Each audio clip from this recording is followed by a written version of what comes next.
அனைவருக்கும் வணக்கம். இது வீதி உலாவின் டிராவல் vlog. போன வாரம் வரைக்கும் பிரிஸ்பேன் பயண அனுபவம் உங்களோட நான் பகிர்ந்துட்டு இருந்தேன். நீங்கள் எல்லாம் பார்த்து என்ஜாய் பண்ணியிருப்பீங்கன்னு நினைக்கிறேன். இந்த வாரம் நான் உங்களோட பகிர்ந்துக்க போகிறது மலேசியா தானா மேரா அப்படின்ற ஒரு இடம். மலேசியாவில் கிளான்டான் அப்படின்ற ஒரு இடத்துல இருக்கிற தானா மேரா. ஸோ இந்த தானா மேரா இந்த இடத்துக்கு நாங்கள் எப்படி போனோம் அப்படின்ற ஒரு எண்ணம் எப்படி ஆரம்பிச்சுது அப்படின்றது ஒரு சின்ன சுவாரஸ்யமான குட்டி கதை. என்னன்னா தானா மேரான்றது முதல்ல எங்களுக்கு மலேசியாவில் இருக்குன்றதே தெரியாது.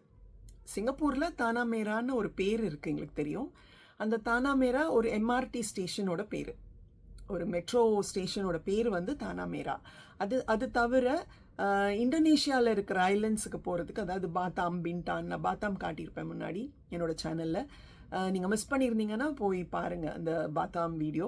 ஸோ பாத்தாம் போகிறதுக்கு, பின்டான் போகிறதுக்கு இதுக்கான ஃபெரி டெர்மினல் அந்த தானா மேரா ஃபெரி டெர்மினல் ஸ்டேஷன்னு ஒன்று இருக்குது. ஸோ இவ்வளோ தான் சிங்கப்பூரில் தானா மேரா அப்படின்றது. ஆனால் தானா மேரா அப்படின்ற வார்த்தைக்கான அர்த்தம் என்னென்னா, இது ஒரு மலை வார்த்தை. இதற்கான அர்த்தம் சிவப்பு மண் அப்படின்னு அர்த்தம். ஸோ இந்த சிவப்பு மண் ஒரு காலத்தில் சிங்கப்பூரில் அதாவது சாங்கி விமான நிலையம், உங்கள் எல்லாருக்கும் தெரியும், நீங்கள் கேள்விப்பட்டிருப்பீங்க, சிங்கப்பூருடைய விமான நிலையம். அந்த சாங்கி விமான நிலையம் இருக்கிற இடம் ஒரு காலத்தில் நல்ல சிவப்பு மண் இருக்கிற ஒரு இடமா இருந்திருக்கு. அந்த இடம் தான் தானா மேரா. ஸோ அதை அந்த இடம் நிறைய கிளிப்ஸ் எல்லாம் இருந்திருக்கான், நல்ல சிவப்பு கலரில் கிளிப்ஸ் எல்லாம் இருந்திருக்கான். அதெல்லாம் கிளியர் பண்ணி லேண்ட் ரீக்ளைம் பண்ணி நல்ல பெருசாக ஆக்கி சாங்கி விமான நிலையம் கட்டிட்டாங்க. ஸோ தானா மேராங்கிற தனிப்பட்ட இடம்னு ஒன்றும் இல்லாமல் போயிடுச்சு சிங்கப்பூரில். ஆனால் எம்ஆர்டி ஸ்டேஷனுக்கு அதோட பேரை வச்சுருக்காங்க. ஸோ அது ஞாபகார்த்தமாக வச்சுருக்காங்கன்னு நினைக்கிறேன். ஸோ தானா மேரா எம்ஆர்டி ஸ்டேஷன், தானா மேரா ஃபெரி டெர்மினல், இவ்வளோ தான் சிங்கப்பூரில். திடீர்னு ஏதோ என் பொண்ணுக்கு ஒரு சின்ன ஒரு ஆர்வம். தானா மேரான்னு சும்மா கூகுளில் தேடி பார்த்தப்போ சிங்கப்பூரில் மட்டும் இல்லாமல் இந்த பேர் பிரிஸ்பேனில் ஒரு தானா மேரான்ற ஒரு இடம் இருக்குது. அவள் இப்போ பிரிஸ்பேனில் இருக்கா, ஆஸ்திரேலியாவில். ஸோ அதில் பிரிஸ்பேனில் ஒரு இடம், தானா மேரான்னு ஒரு இடம் இருக்குன்றத கண்டுபிடிச்சா. உடனே அவளுக்கு பயங்கர ஆச்சரியமாக போயிடுச்சு. சரி, அப்போ தானா மேரான்னு இன்னும் வேற எங்கேயாவது இருக்கான்னு தேடலாம் அப்படின்னு தேடினப்போ மலேசியாவில் ஒரு தானா மேரா இருக்குன்றது தெரிய வந்தது.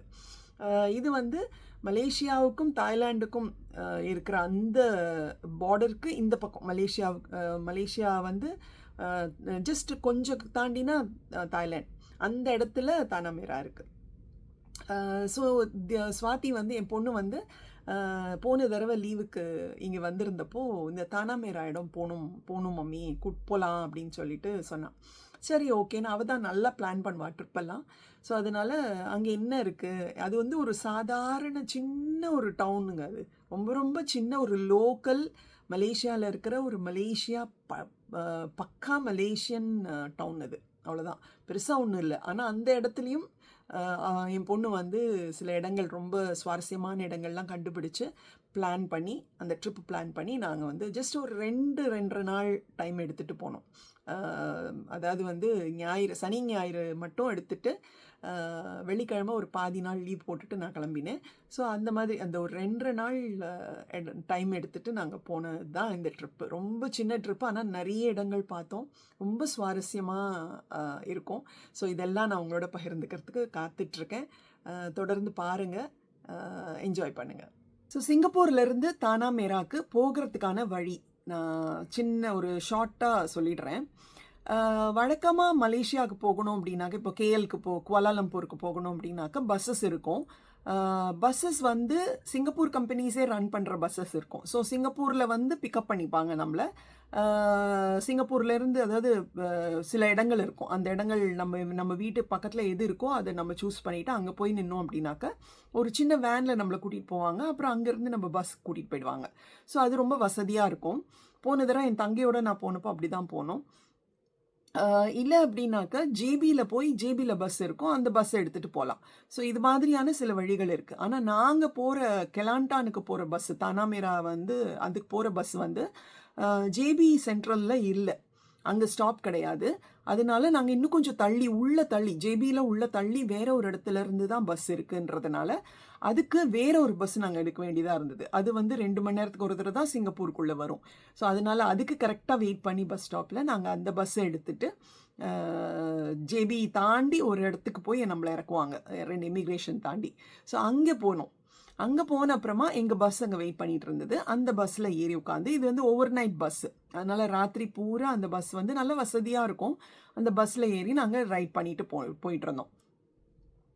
ஸோ அந்த பஸ்ஸு உள்ளெல்லாம் என்னெல்லாம் இருக்குன்றதெல்லாம் கூட நான் வீடியோ எடுத்திருக்கேன். அதெல்லாம் நான் உங்களோட பகிர்ந்துக்கிறேன், பார்த்து என்ஜாய் பண்ணுங்கள். இப்போ இன்னும் நிறைய நல்ல பஸ்ஸஸ், டபுள் டெக்கர் பஸ், அந்த மாதிரிலாம் நிறைய பஸ்ஸஸ்லாம் வந்திருக்கு. ரொம்ப வசதியான பஸ்ஸெல்லாம் நிறைய வந்திருக்கு. ஸோ அதனால் ரொம்ப வசதியாக இருக்கும். அண்ட் அங்கங்கே நிறைய ரெஸ்ட் ஸ்டாப்ஸ் இருக்கும். நம்ம சிங்கப்பூர்லேருந்து மலேசியா போகிற வழியில் அவங்களுக்குன்னு இருக்கும், சில கடைகளோட டீல் வச்சுருப்பாங்க இன்னும் நினைக்கிறேன். ஸோ அந்தந்த ரெஸ்ட் ஸ்டாப்பில் கரெக்டாக ஒரு 2 ரெஸ்ட் ஸ்டாப்பில் நிறுத்துவாங்க. ஸோ நம்ம டாய்லெட் போகிறதுனா போகலாம், ஏதாவது ஸ்நாக்ஸ் இருந்ததுன்னா அது வாங்கிக்கலாம். ஏதாவது சாப்பாடு, இப்போ நமக்கு வெஜிடேரியனுக்கு ஒன்றும் சாப்பிட்றதுக்கு ஒன்றும் இருக்காது, பட் அவங்க லோக்கல்ஸ் வந்து நிறைய சாப்பிடுவாங்க. அங்கே ரெஸ்டாரண்ட்லாம் இருக்கும், நூடுல்ஸ் அந்த மாதிரியெல்லாம் வாங்கி சாப்பிடுவாங்க. ஸோ இதுதான் இந்த ட்ரிப் எப்படி பிளான் பண்ணுறது அப்படின்றதுக்கான ட்ரிப்பு. உங்களுக்கு இன்னும் விவரங்கள் வேணும்னா எனக்கு டிஎம் பண்ணி எனக்கு மெசேஜ் அனுப்பி கேளுங்க. நான் கண்டிப்பாக பஸ் நம்பர் எல்லாம் சொல்கிறேன், அந்த டைமிங் எல்லாம் உங்களோட பகிர்ந்துக்கு.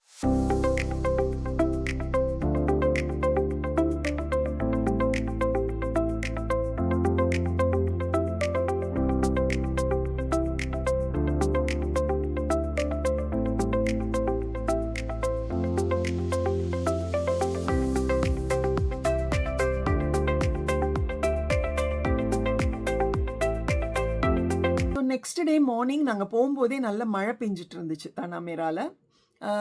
அந்த மழையோடு தான் போனோம்.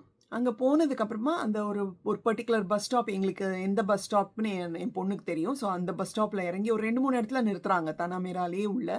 ஸோ அதில் எந்த இடத்துல இறங்கணும்னு அவளுக்கு தெரியுன்றதுனால அதில் பிளான் பண்ணிவிட்டு அங்கே இறங்கிட்டோம். அங்கேருந்து நடக்கிற தூரத்தில் ஒரு கார் ரெண்டல் புக் பண்ணியிருந்தோம். ஸோ அவங்க வந்து அந்த கார் அங்கே வச்சுருந்தாங்க. ஸோ நாங்கள் அங்கே போயிட்டு அந்த காரை எடுத்துக்கிட்டு, ஆக்சுவலாக நாங்கள் ஸ்டே பண்ணுறது பிளானில் எடுத்த உடனே, ஏன்னா நிறைய இடங்கள் பார்க்க வேண்டியிருக்கு, இருக்கிறதே 2 நாள் அப்படின்றதுனால எடுத்த உடனே நாங்கள் ஹோட்டலுக்கு அதுக்கெல்லாம் போகலை. ஸோ அங்கேருந்து கார் எடுத்துகிட்டு ஸ்ட்ரெயிட்டாக நாங்கள் பார்க்க வேண்டிய இடம், அதாவது வந்து கம்போங் வாக் அப்படின்ற ஒரு இடம் இருக்குது.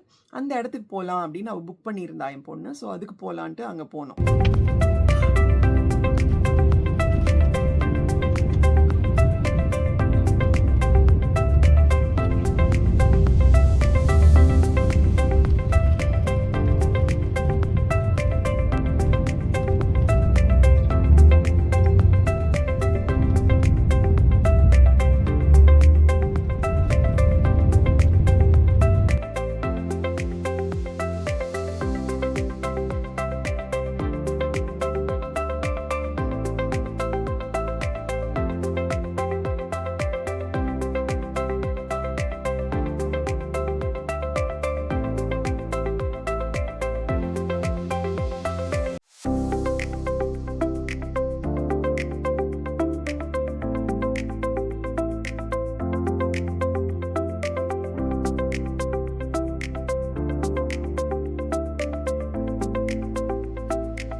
கம்போங் வாக்குன்றது நமக்கெல்லாம் வந்து ஒரு புது விஷயம் கிடையாது. ஏன்னா நம்ம இந்தியாவில் இருக்கிறவங்களுக்கு கண்டிப்பாக இந்த மாதிரி வில்லேஜஸ்லாம் நிறைய பார்த்துருப்போம், கிராமங்களுக்கு போயிருப்போம்.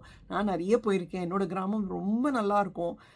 ஸோ இதெல்லாம் புதுசு இல்லை. பட் இப்போ இருக்கிற ஜெனரேஷனுக்கு அது வந்து ஒரு ரொம்ப இன்ட்ரெஸ்டிங்கான ஒரு விஷயமா இருக்கும். ஸோ அந்த விதத்தில் என் பொண்ணு இங்கேயே பிறந்து வளர்ந்ததுனால, பட் அவளையும் நான் என் கிராமத்துக்கெலாம் கூட்டிகிட்டு போயிருக்கேன், எல்லாம் காட்டியிருக்கேன். நான் கூட அவள் வந்து இது ஒரு சுவாரஸ்யமான விஷயமா நினச்சி அது புக் பண்ணியிருந்தா. ஒரு கம்போங்னா பழங்காலத்து ஒரு வில்லேஜ் மாதிரின்னு வச்சுக்கோங்களேன், அதுதான் மலை வார்த்தைக்கான அர்த்தம். ஸோ அந்த கம்போங் வாக்குங்கிறதுக்கு அரேஞ்ச் பண்ணியிருந்தா. ஸோ நாங்கள் அந்த இடத்துக்கு போனால் அங்கே ஒரு பெரிய நிறைய வீடுகள் இருந்தது அண்ட் ரெசிடென்ஷியல் ஏரியாவாக இருந்தது. எங்கே என்ன இருக்குன்னே புரியல எங்களுக்கு. எங்கே வாக்கு இருக்குது, எங்கே இருக்குது ஒன்றுமே தெரில. நல்ல ஒரு மழை பெஞ்சிட்டு இருந்ததுனால சகதியான ஒரு ரோடுக்குள்ளே ஓட்டிகிட்டு போனோம். போனதுக்கப்புறம் பார்த்தாக்க ஒரு கடைசியான ஒரு வீட்டில் போய் கேட்கலாம் அப்படின்னு பார்த்தாக்க நிறைய நாய் வச்சுருந்தாங்க. எல்லாம் பயங்கரமாக குலைக்க ஆரம்பிச்சிருச்சு.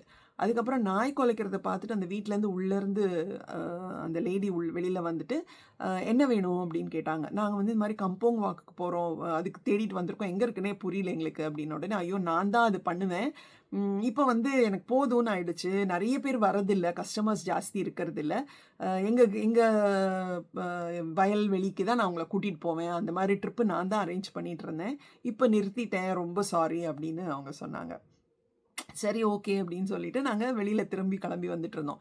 வழியில் நம்ம இந்தியாவில் பார்க்குற மாதிரி நிறைய நார்த்தங்காய், எலுமிச்சங்காய் மரம், அதுக்கப்புறம் தேங்காய், தென்னை மரம் இருந்தது, மாமரம் இருந்தது, ரம்பூட்டான் மரம் இருந்தது. ஸோ அதெல்லாம் ரொம்ப நிறைய காய்ச்சி இருந்தது. ஸோ அதெல்லாம் நிறைய ஃபோட்டோ எடுத்துகிட்டு அப்புறம் நாங்கள் காரில் ஏறி அடுத்த இடத்துக்கு போகலாம் அப்படின்னு கிளம்பிட்டோம்.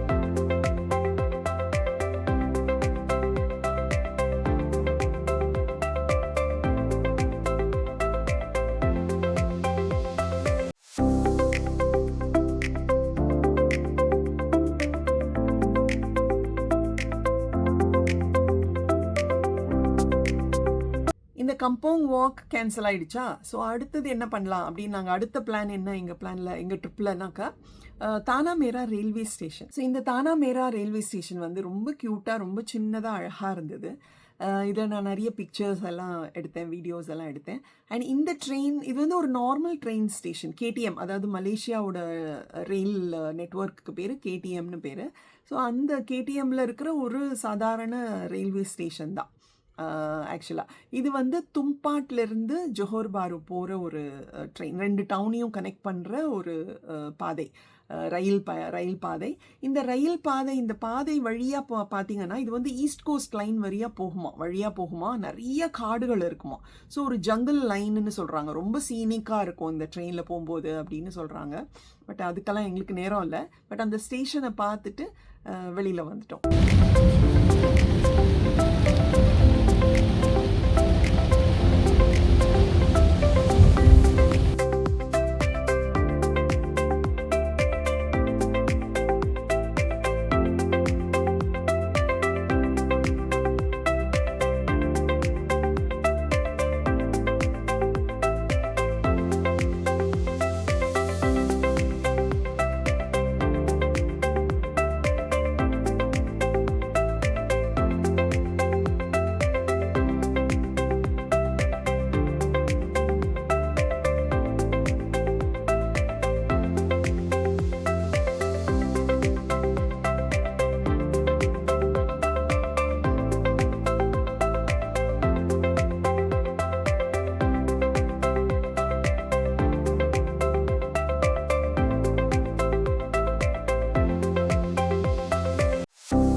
ஸ்டேஷன் பார்த்துட்டு பக்கத்துலேயே ஒரு சின்ன ஒரு அழகாக ஒரு மாஸ்க் இருந்தது. சரி அங்கே உள்ளே போனோம். பட் உள்ளெல்லாம் போகல, அங்கே ஏதோ ப்ரேயர் நடந்துட்டு இருந்தது.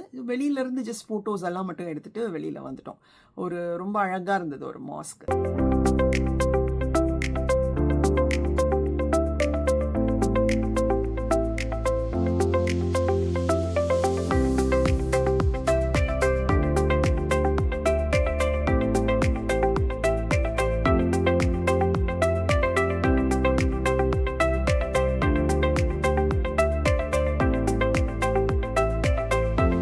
hope you are enjoying. இன்னும் நிறைய இருக்குது உங்களோட பகிர்ந்துக்கிறதுக்கு. நன்றி, வணக்கம்.